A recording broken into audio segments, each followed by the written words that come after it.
Bartra, bonjour Bonjour. et bienvenue sur NC News. Vous finissez par être un habitué de nos plateaux. Oui. Alors, vous êtes président de la Fédération territoriale des agents immobiliers et on vous a invité aujourd'hui pour évoquer les conséquences d'une éventuelle indépendance sur l'immobilier. Vous qui êtes au contact régulier des acheteurs, des vendeurs, est-ce que à l'approche de ce troisième référendum, on sent déjà des effets sur le marché de l'immobilier? Oui, on sent en effet des effets sur le marché immobilier de par les départs du territoire qui ont été mesurés par le recensement, puisque le recensement a révélé qu'il y avait eu 10 000 départs en l'espace de 5 ans, entre 2014 et 2019. On sait, on le sent, que cette dynamique s'est poursuivie et qu'on a probablement perdu quelques milliers de personnes supplémentaires. Donc ça a pour effet de déséquilibrer le marché locatif, puisqu'on a aujourd'hui une vacance locative plus importante que par le passé. On a aussi un effet sur les loyers, puisque la demande de logement étant plus faible, les loyers ont eu tendance à baisser ces dernières années. Il y a également un effet sur le marché de la transaction, puisque ce déséquilibre offre-demande fait qu'il y a beaucoup de produits proposés, mais pas suffisamment de demande en face, donc ça a une tendance, ça induit une tendance baissière sur les prix. Oui, on le sent déjà ouais, depuis 3-4 ans. Est-ce que ce phénomène aurait tendance à se renforcer en cas de oui? Est-ce qu'il y aurait des anticipations de départ? Est-ce que ça a été mesuré par l'État, notamment dans son document sur les implications du oui et du non? Alors l'État parle de 10 à 70 000 départs de la Nouvelle-Calédonie, donc près d'un tiers de la population calédonienne serait susceptible de quitter le territoire dans le pire des scénarios.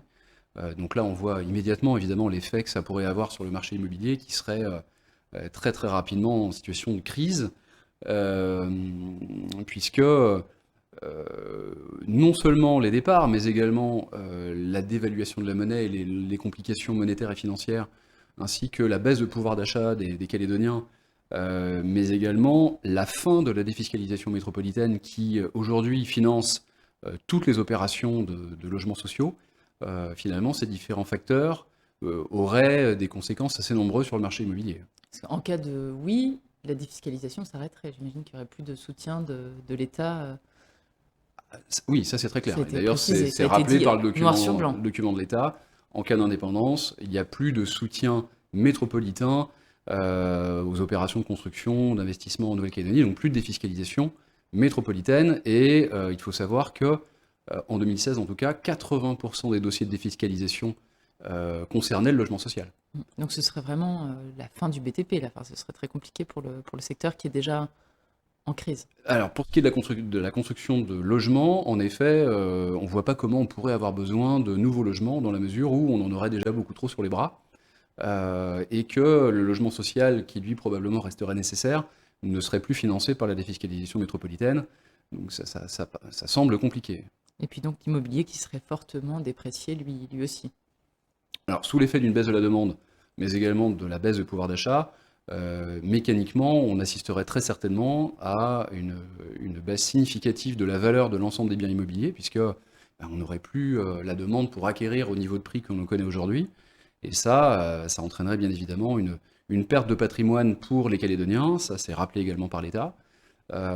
Mais on assisterait aussi à des phénomènes un peu originaux, comme par exemple les propriétaires occupants qui ont contracté un crédit il y a quelques années seulement, seraient bien en peine de déménager, puisque la valeur de leurs biens se retrouverait inférieure au capital restant dû auprès de la banque.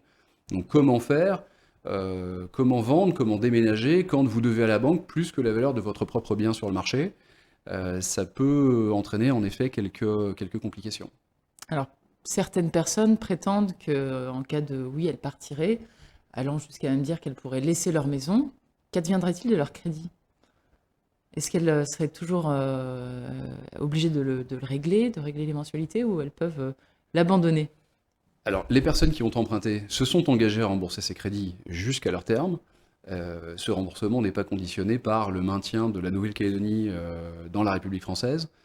Donc oui, elles resteraient Redevables. débitrices de leur banque et seraient tenues de payer. Donc évidemment, ça pourrait se passer de façon difficile, hein, mais elles ne seraient pas déchargées du paiement de leurs dettes auprès de leur banque sous prétexte que la Calédonie est devenue indépendante, ça c'est une certitude.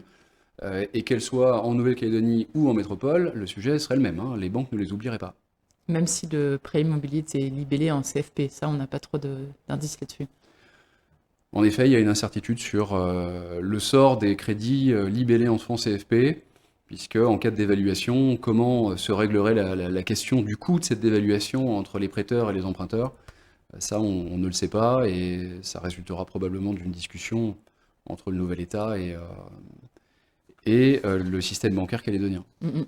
Et au niveau du marché locatif, est-ce que cette indépendance aurait aussi des effets? Est-ce qu'on peut les évaluer? Alors, du point de vue des propriétaires bailleurs, ça serait pas très joyeux, puisqu'évidemment, ça entraînerait une vacance locative supplémentaire, ça entraînerait une baisse de loyer supplémentaire de par la baisse de la demande, mais aussi de par la baisse du pouvoir d'achat des Calédoniens, sous l'effet du renchérissement du prix de l'ensemble des produits importés. Donc, une rentabilité locative qui serait encore amoindrie. Du point de vue des locataires, la situation serait beaucoup plus facilement gérable, dans la mesure où eux auraient un pouvoir d'achat qui baisse, donc des loyers qui baissent, une capacité à payer, probablement des problèmes d'impayés, hein, ça, il faudrait s'y attendre, mais en tout cas la possibilité de négocier, de jouer sur le marché pour déménager et aller chercher des biens très, très nombreux disponibles sur le marché, à des prix moins élevés pour rebondir. Et en revanche, si le non passe, est-ce qu'on a déjà un peu une idée de ce que ça pourrait provoquer sur le marché? Est-ce que vous avez déjà des retours positifs sur la suite? Voilà, finalement, c'est de la politique fiction, mais si le non passe, on sait qu'il va y avoir un regain de confiance, il va y avoir à nouveau cette visibilité qui manquait depuis ces dernières années. Donc probablement une appétence pour la Nouvelle-Calédonie, une envie d'investir, une envie d'aller de l'avant, une envie de consommer qui sera beaucoup plus forte qu'aujourd'hui. Donc on peut espérer que le marché immobilier retrouve des couleurs et finalement Dès le 13 décembre.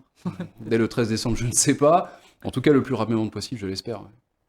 Très bien. Merci beaucoup pour ces précisions sur le marché de l'immobilier et à très bientôt sur NC News. À bientôt, merci.